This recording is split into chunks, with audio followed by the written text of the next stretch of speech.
Billionaire Elon Musk, the CEO of Tesla, Twitter, SpaceX, and other companies, arrived in Beijing on May 30th. This was his first visit to China in more than 3 years. His visit came at a time of growing tensions between Washington and Beijing. Beijing received Musk's visit with a very high profile. It far surpassed previous visits to Beijing by JPMorgan CEO Jamie Dimon, Starbucks CEO Laxman Narasimhan, Apple CEO Tim Cook, and Pfizer CEO Albert Bourla. There should be a win-win expectation in the plans of the Chinese Communist Party or CCP and Musk, but what many Western business people may not know is that it's the CCP leader Xi Jinping who has the strong will to push for decoupling, and it will be the biggest variable in these plans of doing business in China. We'll break this down in the second half of the episode. First, let's take a look at the supreme treatment Musk received. Musk was referred to as a pioneer and brother Ma upon his arrival in Beijing. Social media users dubbed him a global idol. The visit also took place at a time when Musk was considering creating a new battery factory in Shanghai.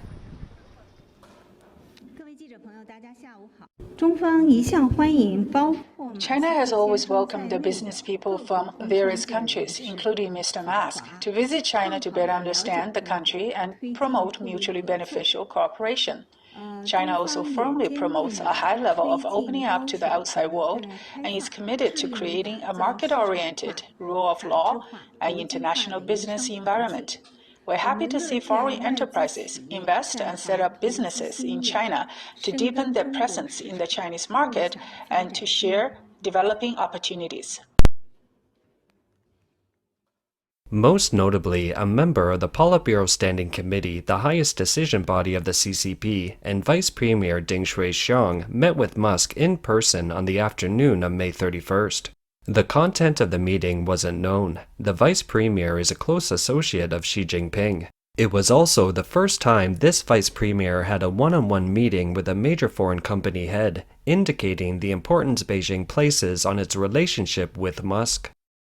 Before the meeting with the vice premier, Musk also met with Chinese Foreign Minister Qin Gang, as well as with the Commerce Minister, Minister of Industry and Information Technology, and Secretary of the CCP Shanghai Municipal Committee.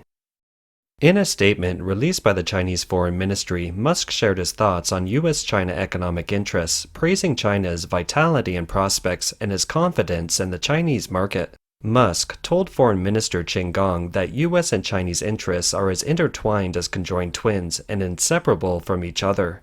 The statement was shared by Tesla's Vice President of China on its Weibo account, but strangely enough, Tesla on the U.S. side didn't mention it. Meanwhile, Qin Gang told Musk during the meeting that when it comes to relations between the two countries, both countries need to keep the steering wheel straight and move forward in the right direction of mutual respect, peaceful coexistence, and win-win cooperation. He said China is committed to creating a better market-oriented, rule of law and international business environment for enterprises from all over the world. A healthy, stable, and constructive U.S.-China relationship is good for both the U.S. and China and good for the world. These are signs that the foreign minister is trying to continue to signal his desire to ease relations with the U.S. Qin Gang, a former Chinese ambassador to the U.S., also said that the two countries should avoid dangerous driving. Musk later announced that he would expand his business in China. Thank you for being here late at night. I would like to just very much congratulate you on the amazing work that you've done. It's been incredibly impressive how you have been able to overcome so many difficulties and so many challenges. And I just want to let you know, it's like, it warms my heart, you know. The cars we produce here are not just the most efficient production, but also the highest quality. On May 31st, before leaving Beijing, Musk declined requests from reporters to comment publicly on his trip to China. In 2022, Musk bought Twitter for $44 billion, yet during his visit to China, he was remarkably quiet on his social media platform. He didn't tweet at all from mainland China, apparently knowing that the CCP is heavily monitoring the internet and that it's not safe to connect even via VPN. Musk, like many foreign dignitaries who visit China, might have brought brand new computers and cell phones to use in China and thrown them away immediately upon leaving. Is it possible that deep down this American businessman had his guard up the whole time when he was in China? The CCP shouldn't have made up stuff that Musk didn't say this time. It's not clear whether Musk was making cosmetic remarks for his own business interests or whether he really has high hopes for working with the CCP and for the Chinese market. Perhaps some people think that Musk's cooperation with the CCP is a win-win scenario. Is that true? Let's look at the CCP's side of the story. There was a clear implication that the CCP is using its partnership with an international company like Tesla to rebrand itself as open in order to stabilize foreign investment and companies and boost the Chinese economy. China's economy is facing growing challenges. The all-important real estate market is in the worst recession on record. Domestic and foreign investors' confidence in Chinese business has plummeted after the CCP launched a regulatory crackdown on the technology and education sectors. Multinational companies are unnerved by the Communist Party's raids on international consulting firms. Foreign investment in China plunges. China officially admits that the unemployment rate for the younger generation is over 20%, and the actual figure is likely to be higher. If you follow our channel, you will see how this series of events have been unfolding.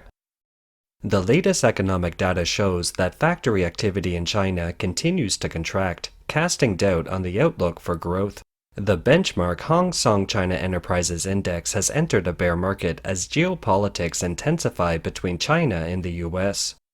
Now, Beijing did not just roll out the red carpet for Musk. A number of prominent US business figures recently visited China, including JPMorgan CEO Jamie Dimon and Starbucks CEO Laxman Narasimhan. Not long ago, Chinese Premier Li Chang also met with Tim Cook, CEO of Apple Incorporated.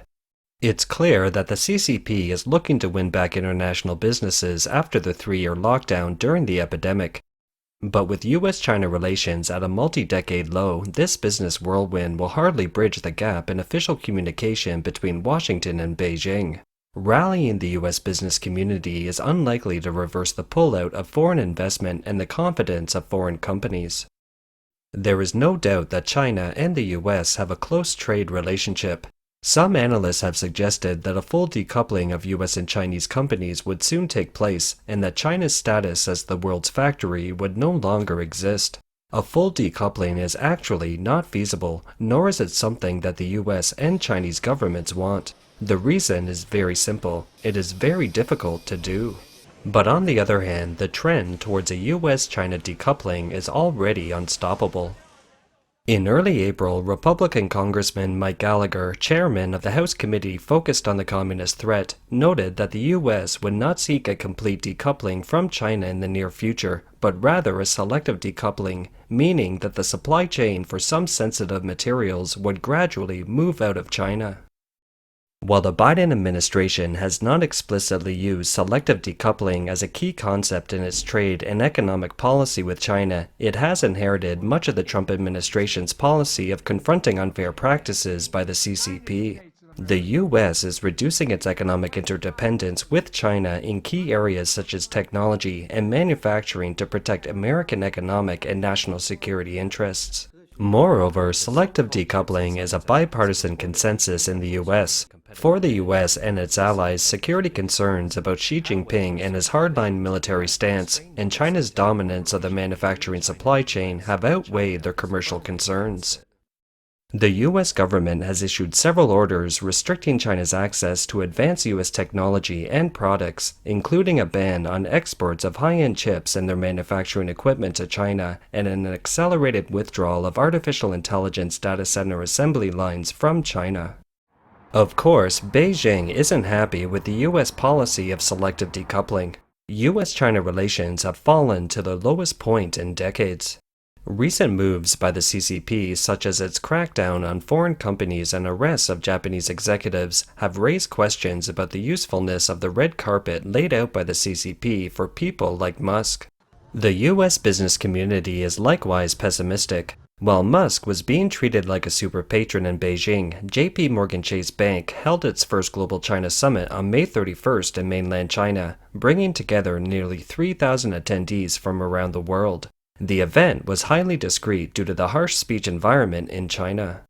With the exception of an interview with JPMorgan CEO Jamie Dimon on Bloomberg TV and some interviews with Chinese domestic media, the summit was held entirely behind closed doors to avoid any possible political landmines.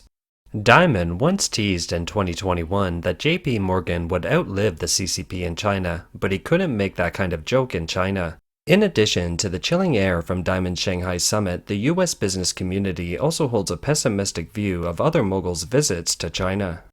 Kerr Gibbs, the former president of the American Chamber of Commerce in Shanghai, told the Financial Times that Musk's trip to China got a lot of attention, but that the feel-good boost lasted 15 minutes at most. He said the visit would not have any real impact and that people are still very nervous about the Chinese economy. Responding to questions about the visit of senior U.S. companies, including Musk, to China, John Kirby, Strategic Communications Coordinator for the White House National Security Council, said, "We consider our relationship with China as a strategic competition. We spent a lot of time talking about the security elements of that, but also the economic elements." To us, Musk's move is easy to understand. He's supposed to want to maintain the Chinese market and have the business grow further. The question is, are his expectations assured? In our opinion, Musk is too optimistic and doesn't understand the unique mindset and operating mechanism of the CCP, which is very different from a normal government. To put it bluntly, he doesn't understand Xi Jinping. Musk has more resources than many other American businessmen, such as Starlink, something the CCP would like to have. His Starlink can provide round-the-clock high-speed low-cost satellite internet service covering the entire planet, including the North and South Poles, making it an effective countermeasure to the CCP's firewall. Not only that, but Beijing's plan to paralyze Taiwan's network in the event of a war in the Taiwan Strait may not be realized. Starlink may have been one of the reasons for the high-profile reception Musk received, especially since Musk had previously suggested that Taiwan should become a special administrative region of China. However, what Musk may not know is that the Communist Party leader Xi Jinping is a key factor in the economic separation of the US and China. Katsuji Nakazawa, former China bureau chief of Nikkei Asia, quoted a retired senior Chinese party official in a column published on April 19, 2023. The source revealed that even before Xi assumed the title of top Communist Party leader at the 18th National Congress of the CCP in November 2012, Xi raised concerns about China's economy being hijacked by the US. As successor leader, he vowed to rectify the situation. Although Xi's speech was behind closed doors, it was heard by the 3,000 delegates to the National People's Congress. According to the article, Xi believes that the Western economic structure established by Deng Xiaoping has led to corruption, money worship, and blind worship of Western systems within the Communist Party and military. Xi concluded that unless these problems were corrected, the country's one-party rule would be at risk. We observe that Xi Jinping has a fixed mindset, which holds that the Chinese Communist Party's dictatorship is safeguarding his power. Therefore, he has worked hard to ensure the Communist Party's survival rather than discard it. According to the op-ed, 5 years later, when the 19th National Congress was held in 2017, Xi Jinping's government began to promote military-civilian integration. Using the Chinese private sector to acquire military-grade technology is one way for the Communist Party's military to reduce its dependence on the US. After noticing this unfriendly move by the CCP, the US began to cut off its sales of cutting-edge technology to China, which had a dramatic impact on the private sector. President Trump, who subsequently took office, continued this trend with tariffs on Chinese goods and trade wars. In recent years, Xi Jinping has also been advocating less dependence on the US and more self-reliance. As we have seen since his pledge 11 years ago to combat the so-called hijacking of the US, Xi has never changed his mind and has been pushing for a step-by-step decoupling from the United States. Non-US companies are likewise caught up in the storm. That's where US corporate executives seem to have encountered a mysterious force that has limited their ability to mitigate geopolitical friction, even though they are keen not to give up the Chinese market. Former Goldman Sachs banker John Thornton, Blackstone CEO Steven Schwartzman, and former Treasury Secretary Hank Paulson all reportedly tried to act as intermediaries between the US and China. Still, the trend toward decoupling from the US is accelerating. In fact, these executives are only paying attention to the political winds in the US. Thornton said at a forum in Shanghai in April that the political climate in the US is now so tough on the CCP that it's a little scary. It's hard to find older Americans who have positive things to say about China, he said. Still, they fail to recognize the peculiar mindset of the current CCP leader Xi Jinping. That's why there are more and more surprises for foreign companies in China, all of which leave people confused. The Communist Party's policies are often at odds with each other, one to the left, one to the right. When economic woes force the government to adopt more enlightened policies, a force later hedges against such efforts. In the case of Tesla, for example, a Chinese woman accused Tesla of faulty brakes at a Shanghai auto show in 2021, after which 5 Chinese government ministries jointly investigated. In April 2023, Tesla's price cut was met with massive criticism by the official Chinese media. When the CCP is determined to defeat or drive away a foreign company, it can do so easily. Let's take an example. There is a company in China called BOE, which is one of the largest display manufacturers producing TV screens. The Chinese media reported this company as using government resources to win the war of the century in LCDs. For quite a long time, China's LCD screen market was monopolized by international giants such as South Korea's Samsung and Japan's Sharp. But the Chinese company BOE rose to prominence in just over a decade.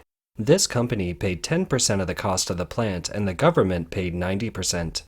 How can any private company in the world afford to compete with a company that has 90% of its production costs paid for by the government?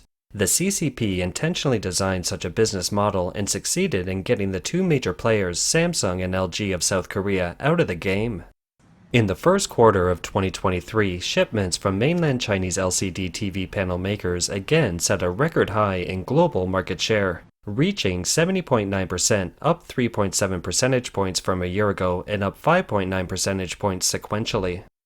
For those international counterparts who have dropped out of the Chinese market, they can only use patents to build a moat or a defense mechanism in the international market and have to deal with protracted litigation.